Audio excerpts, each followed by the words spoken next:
ಪ್ರತಿದಿನ ನೈಸರ್ಗಿಕ ಹಲ್ಲು ಆರೈಕೆ ಬೇಕಾ? ದಂತಮಂಜರಿ ಬಳಕೆ ತುಂಬಾ ಸುಲಭ. ಮೊದಲನೇ ವಿಧಾನ ಡಿಟೇಲ್ ಕ್ಲೀನ್. ದಂತಮಂಜರಿ ಪೌಡರ್ ಅನ್ನು ಕೈಯಲ್ಲಿ ತೆಗೆದುಕೊಂಡು ಬೆರಳಿನಿಂದ ದಂತಮಂಜರಿ ಪುಡಿಯನ್ನು ನಿಧಾನವಾಗಿ ಹಲ್ಲು ಮತ್ತು ದವಡೆಗೆ ಉಜ್ಜಿ.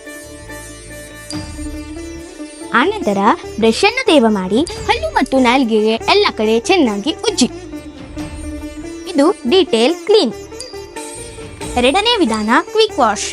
ಮೊದಲು ಬ್ರಷ್ ಅನ್ನು ಸ್ವಲ್ಪ ನೀರಿನಿಂದ ತೊಳೆದುಕೊಳ್ಳಿ. ಆನಂತರ ಕೈಗೆ ಸ್ವಲ್ಪ ದಂತಮಂಜರಿ ಪುಡಿಯನ್ನು ತೆಗೆದುಕೊಳ್ಳಿ. ಈಗ ಬ್ರಷ್ ಅನ್ನು ಪುಡಿಗೆ ಟಚ್ ಮಾಡಿದರೆ ಸಾಕು. ಪುಡಿ ತಾನಾಗಿಯೇ ಬ್ರಷ್ಗೆ ಅಂಟಿಕೊಳ್ಳುತ್ತದೆ. ನಂತರ ಹಲ್ಲನ್ನು ಎಲ್ಲಾ ದಿಕ್ಕುಗಳಲ್ಲಿ ಚೆನ್ನಾಗಿ ಬ್ರಷ್ ಮಾಡಿ. ಮತ್ತೊಮ್ಮೆ ಬ್ರಷ್ ಅನ್ನು ಪುಡಿಗೆ ಟಚ್ ಮಾಡಿ ನಾಲಿಗೆಯನ್ನು ಚೆನ್ನಾಗಿ ಸ್ವಚ್ಛ ಮಾಡಿ. ಎರಡೂ ವಿಧಾನ ಒಂದೇ ಉತ್ತಮ ಫಲಿತಾಂಶ. ನಿಮ್ಮ ವಿಧಾನವನ್ನು ಆಯ್ಕೆ ಮಾಡಿ ಜೊತೆಯಲ್ಲಿ ನೈಸರ್ಗಿಕ ಆರೈಕೆ ಪಡೆಯಿರಿ.